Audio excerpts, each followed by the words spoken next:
Hello, I'm Julian Northbrook from doingenglish.com. Coming to you today from a shitty, cloudy Irish day. Right, in all honesty, this is not the video I'd planned to make today, but I want to talk a little bit about keeping your English learning relevant to you, your life, and your interests. So, I get asked a lot of questions along the lines of, should I read fiction to improve my English even if I don't like fiction? Should I watch films to improve my English even if I don't like films? Should I do this? Should I do that? What are the best films to watch? What are the best TV shows to watch? But the problem with these questions is they all really just miss the point, and that is that English is used in real life, and therefore the best things for you to use to up your exposure to English, and that is something that you're going to need to do if you want to get to the highest proficiency levels. I mean, that by itself is not enough. You also need focused, intensive, learning and study of English. But you do need to expose yourself to English as much as possible in order to build up awareness of how English is actually used, a sensitivity to how people actually use English in real life. But those things really have to be relevant to you.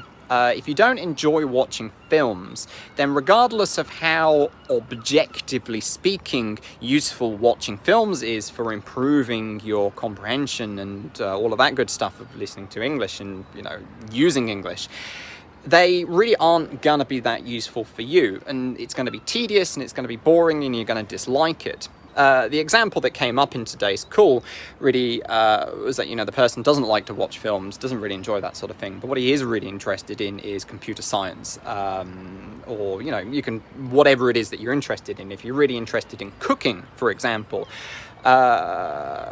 watching documentaries on YouTube about cooking or watching videos about computer science is going to be 1,000,000,000 times better than watching a film that you don't really enjoy just because you think that watching a film is going to help you to improve in English. Questions like what are the best TV shows to watch to improve in English? What are the best books to read? Are totally pointless because any suggestions that I or anybody else give you really are actually going to be more about me and less about you. What you need to be thinking of is not what is, objectively speaking, the best, but what is subjectively going to be the most interesting to you. Or to reiterate the point that I already made, using English happens in real life, therefore the closer you tailor your English usage and learning to your life, the faster you're going to improve.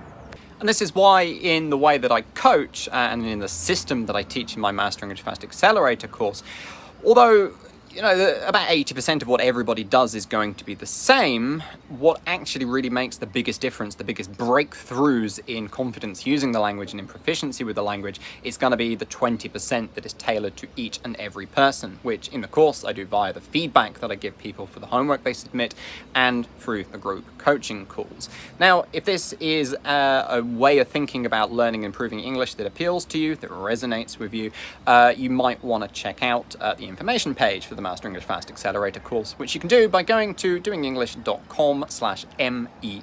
There'll be a link in the description, or if I can get it right, there'll be a card about here. Hopefully I'm not pointing to the wrong side of the video this time. Hope you found this useful. This is me, Julian Northbrook, signing out from this video. I'll be back next week with another one. Bye-bye.